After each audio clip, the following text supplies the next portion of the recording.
All right, Shalom. First and foremost, I want to give all praises, honor, and glory to Yahweh, Bahashem, Yahweh Shai, Bahashem, Rakach Kodash. Double honors to the elders and apostles, great millstones, this truth. Peace, blessings, and salutations to the hopeful elect. Shalom, Lord will, this lesson is edifying. All right, now this lesson, is basically based off of a name that I had searched, all right, on Etim Online.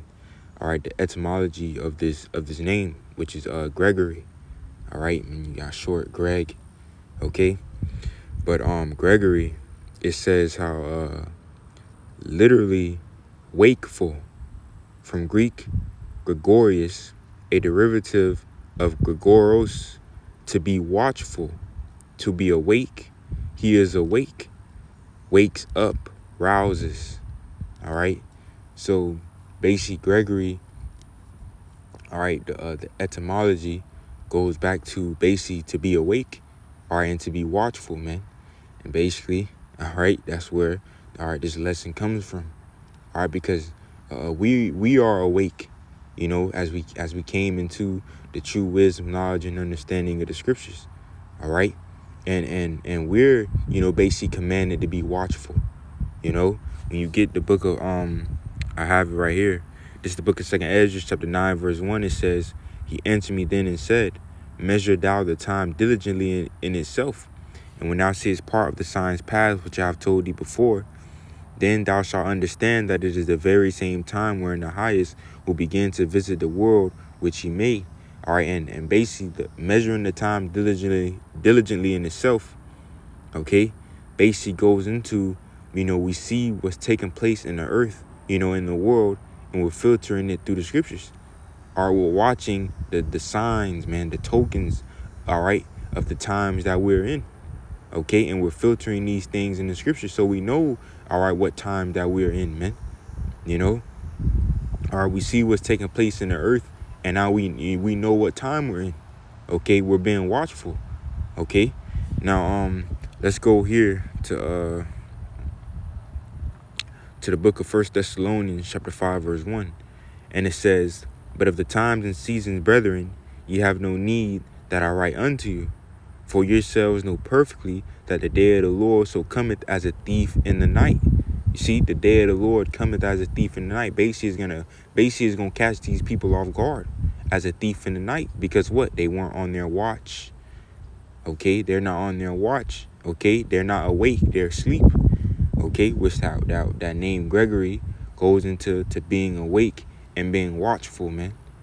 Okay, it says, "For yourselves know perfectly that the day of the Lord so cometh as a thief in the night. For when they shall say peace and safety," actually, before I continue on, I'm sure there's another verse.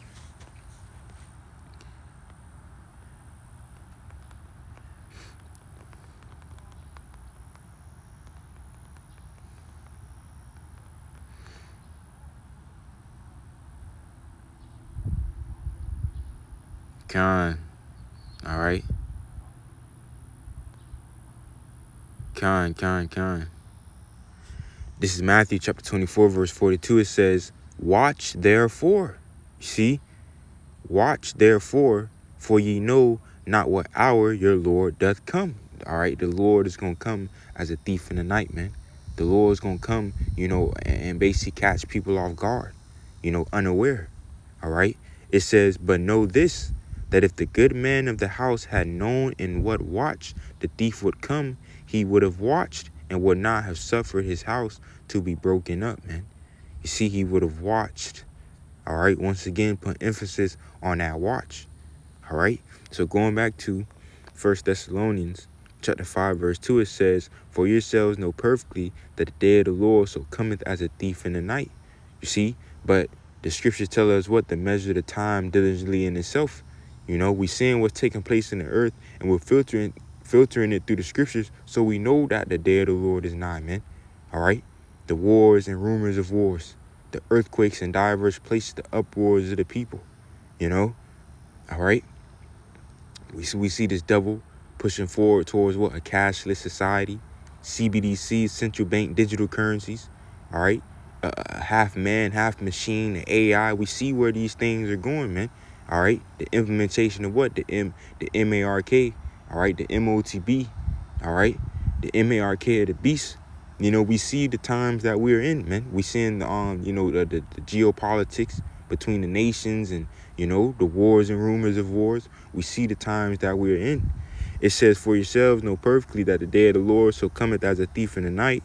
For when they shall say peace and safety, then sudden destruction and sudden, all right, when something is sudden, basically it says occurring or done quickly and unexpectedly or without warning, man. So basically unexpectedly, man. It says, for when they shall say peace and safety, then sudden destruction cometh upon them, as travail upon a woman with child, and they shall not escape. But ye, brethren, are not in darkness, right, man? You see, because the rest of the world are in darkness. The rest of the world are asleep. The rest of the world are on their watch, man. They're not watchful, okay? But they're in the world, all right? This is why the scriptures basically tell us to be sober, all right, to watch, pray. It says, but ye, brethren, are not in darkness, that day should overtake you as a thief. Ye are all the children of light and the children of the day. We are not of night nor of darkness. Therefore, let us not sleep as do others. You see, and that word Gregory goes into basically to be watchful and to what? To be awake, man. Okay, to be awake. It says, therefore, let us not sleep as do others, but let us watch and be sober, man. And sober, basically, spiritually sober, man. You know, because, you know, brothers drink here and there, you know, but spiritually sober, because drinking, you know, basically these people are drunk, you know, all right, the scripture, because the scriptures speak about how when you read about Esau, the scriptures say how he transgressed by wine, and wine basically spiritually, for example, the women are drunken of the wine of feminism. You know, the women are drunken off the wine of feminism. Well, this world is drunk. You know, the people in the world are drunk, man. You know, they're in the spirit of mirth. Basically, they're blind, okay? They're not sober, okay? All right? They're all tied into the philosophies and ideologies that are all in the world, man. They're in darkness, man, just like we just read, all right? How ye are not of darkness, but you're the children of light, all right? You're be not asleep as others, okay? It says, therefore, let us not sleep as do others, but let us watch and be sober. Now, let's go here to the book of Ecclesiastes, chapter 7, verse 4. It says, the heart, which the word heart in Hebrew is lab, which goes into mind. Okay? So basically the mind, the heart, the mind of the wise is in the house of mourning. Okay? The prudent, okay? The prudent, all right, is in the house of mourning, man. And this is why the scriptures speak about how set a mark upon those that sign, that cry for all the abominations that be done in the mystery of going into the Lord's elect, because they're the ones that are in the spirit of mourning, sighing and crying unto the Lord because of, you know, wickedness, okay, the lack of a righteous judgment, you know. When you read in the book of Habakkuk, man, all right, let's go get that. I want to say Habakkuk chapter 1. Either Habakkuk chapter 1 or Habakkuk chapter 3. Okay, Habakkuk chapter 1. It says, verse 2, O Lord Yahweh, how long shall I cry, and thou wilt not hear? Even cry unto thee of violence, and thou wilt not save? Why dost thou shew me iniquity, and cause me to behold grievance? For spoiling and violence are before me, and there that raise up strife and contention. Therefore the law is slack, and judgment doth never go forth. For the wicked doth compass about the righteous, therefore wrong judgment proceedeth, man. You see, and basically the elect are in this spirit, sighing and crying unto the Lord, you know, because of the injustice, the law being slack, the wicked doth compass about the righteous. You see, the heart of the mind is in the heart of the wise is in the house of mourning, man, sighing and crying unto the Lord. Okay, but let's go back. It says, but what? But the heart, the mind of fools is in the house of mirth, which mirth goes into what? The partying, the festivity and celebration, and, you know, the clubbing, and, you know, all right, and what? Getting drunk, man. physically, and these people are spiritually drunk, man.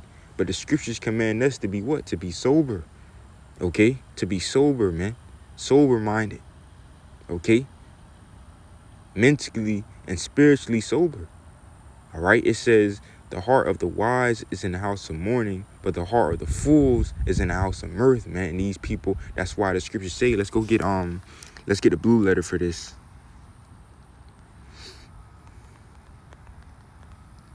Let's get the blue letter Bible for this.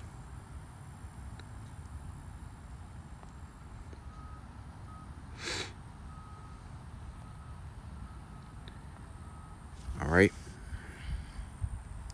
This is the book of Matthew, chapter 24, verse 37. It says, but as the days of Noah, which is Noah, but as the days of Noah were, so shall also the coming of the Son of Man be. And we just read how the Lord, the Son of Man, is going to come as a thief in the night. So let's read. It says, for as in the days that were before the flood, what were they doing before the destruction? They were eating and drinking, marrying and giving in marriage until the day that Noah entered into the ark. Now let's get this in the NLT. Let's get in a different translation and see what it says. It says, verse 38, it says, in those days before the flood, the people were enjoying banquets and parties and weddings right up to the time Noah entered his boat, man. You see, so the people were in what? The spirit of mirth. All right. The heart of the wise is in the house of mourning, which is what the prudent, all right, the elect of the Lord's people will be doing, be sighing and crying unto the Lord, while the rest of the world will be in darkness, man, will be asleep, will be in the spirit of mirth, partying and festivity and, all right. But we're going to read it from the top, verse 37. When the Son of Man returns, it will be like it was in Noah's day.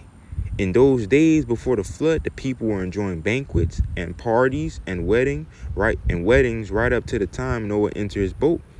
It says people didn't realize what was going to happen until the flood came. You see, unexpectedly. All right. It says, and swept them all away. That is the way it will be when the Son of Man comes, man. You see? All right, so going back to that word of Gregory, got to keep going back to that. Watchful and to be awake, man. Watchful and to be awake. Okay, so let's get some more. Let's get some more precepts. Let's get some more precepts. All right, First Peter. All right, this is the book of First Peter, chapter 4, verse 7. It says, "But the end of all things is at hand. Be ye therefore sober," there you go again, being sober, "and watch." You see, watch therefore, all right, unto prayer, man, and watch unto prayer, man. You see, so that's the point, man. All right, that's the point. Basically, we're all right. Hey, going back to that word Gregory, to be awake and to be watchful, man. Okay, and I'm gonna close it out here in the book of Romans, chapter 13, verse 11. It says, "And that knowing the time, that now it is high time to awake out of sleep." Okay, for now is our salvation nearer than when we believe, man. And that's the point. That's the point right there, man. All right, that's the point. Okay, so all right, Lord will, this lesson was edifying. I'm gonna close it out again. Infinite praises, honor, and glory to Yahweh, Bahashem, Yahweh Shai, Bahashem, Rakakwadash. Double honors to the elders and apostles, a great millstone, time of this truth. Peace, blessings, and salutations to the hopeful elect.